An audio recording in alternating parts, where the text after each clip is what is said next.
Onu o'zi bizlarga yaxshilik beradi.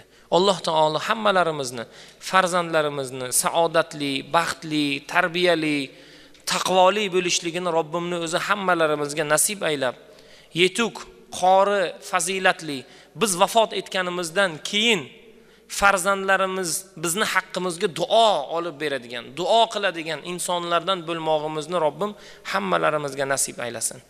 Ikki quloqimizdan eshitib olaylik, birodar. Farzandimiz bormi bugun? Nevaramiz bormi? Birodar, bismillohni o'rgating. Kalimasini o'rgating, Fatihani o'rgating, birodar. Birovlar o'rgatmasin, siz o'rgating. Chunki kalimani, bismillohni, Fatihani bir umr o'qiydi, birodar. Umrini oxirigacha o'qiydi. O'sha umrini oxirigacha o'qiydigan narsalarni biz ota bo'lib, biz bobo bo'lib, biz aka bo'lib, biz uka bo'lib o'rgataylik. Mana shunda bizning yutug'imiz bo'ladi. Birovlarga aytib qo'ymang, chunki kalimasini o'rgat, bunga Fatihani o'rgat.